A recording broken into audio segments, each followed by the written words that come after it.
objective is to identify prohibited financial activity within the firm. It's preventing and detecting fraud. When effective controls are in place, there is less chance of abuse and other wrongdoing among individuals in position of responsibility. So, for the control activities, applied segregation of duty could help to lower the possibility of error or fraud, like inventory records are inaccurate that possibly lead to stockouts.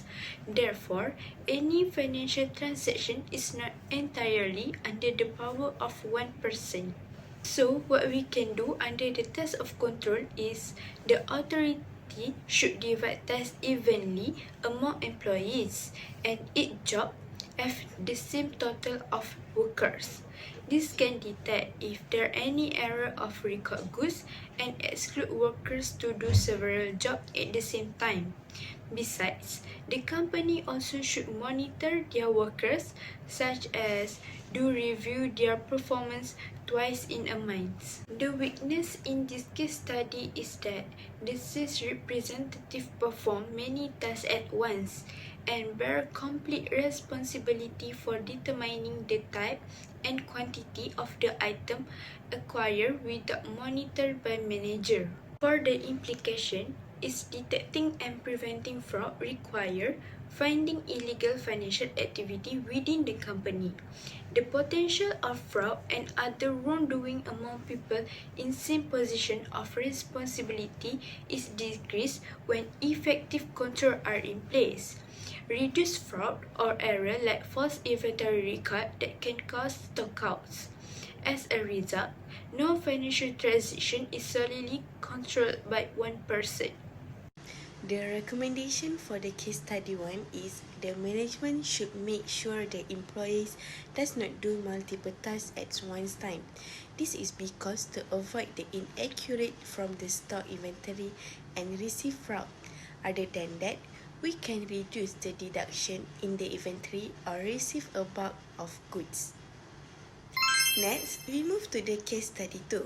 The control objective for the case study 2 is the objectivity of safeguarding of asset. It is ensure that access is managed and limited to authorized people in order to ensure that physical asset and information system are protected.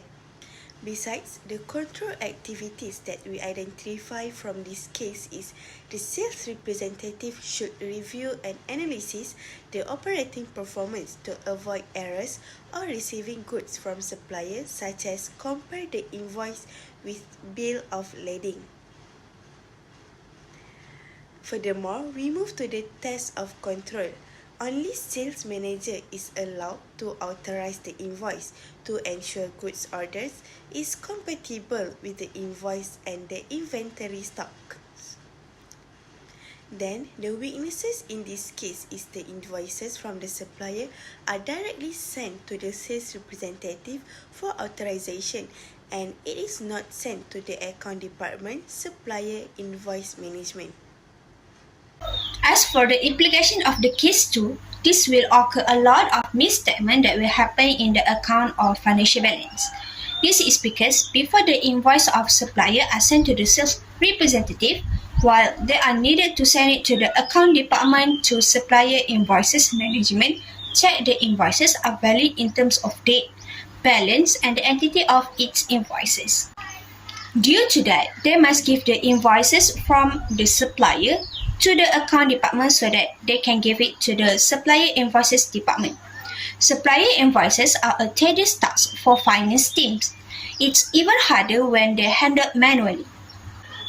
Small to large companies alike struggle with finding a system that streamlines invoice management every step of the way. Supplier invoice management is usually handled by the accounts payable department, which can be made up of one or many employees. In smaller companies, they don't have designed account payable. This will often force to multitasking office managers or finance-savvy employees. Move to the issue raised in case 3 where all inventory will be tagged according to the type of goods, but the warehouse manager decided to not tag the defective goods. The objective of the control is completeness and accuracy, or to keep the accurate financial records that can be appropriately documented, controlled, and maintained. Instead of that, the warehouse manager needs to independently check on performance on recording inventory by detecting the defect goods. This could help in preventing inaccurate data on inventory as we maintain strong account records. Well, now I'm going to explain the test of control, or it is likely known as TOC in case study 3. Separate the goods according to the condition, either the items are in good or defect. As a result, inventory calculations will be more precise, preventing a sharp decline in sales.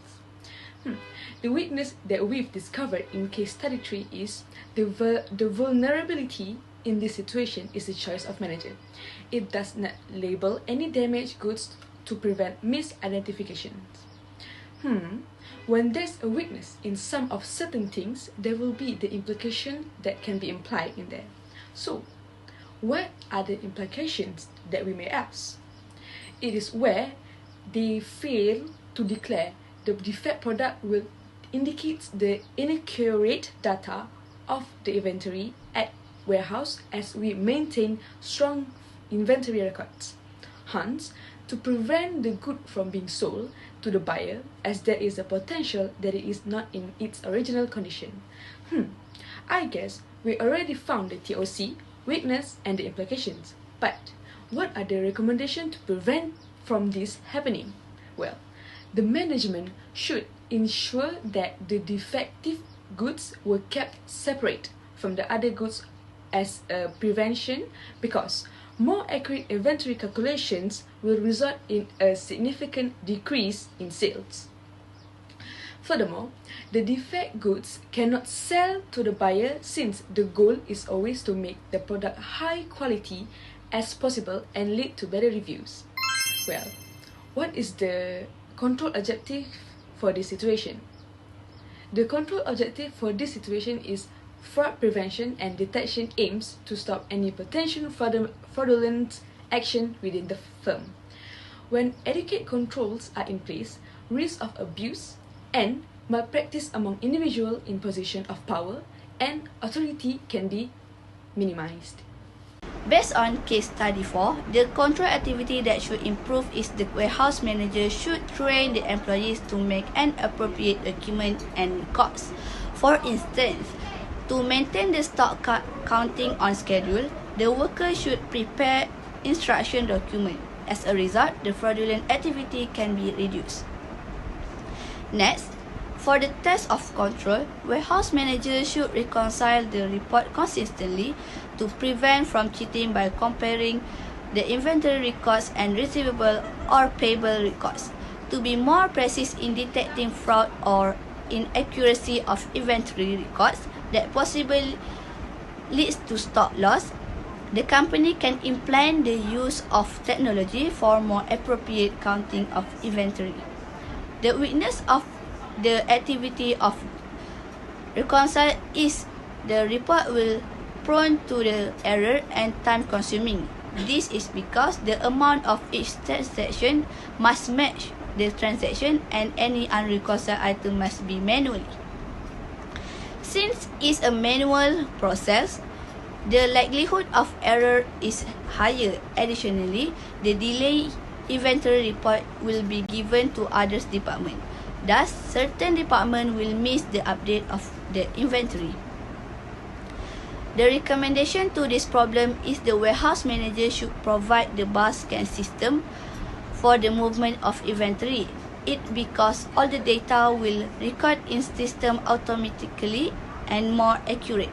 With this method, it will avoid fraudulent activity and it will avoid fraudulent activity in the company and save the time.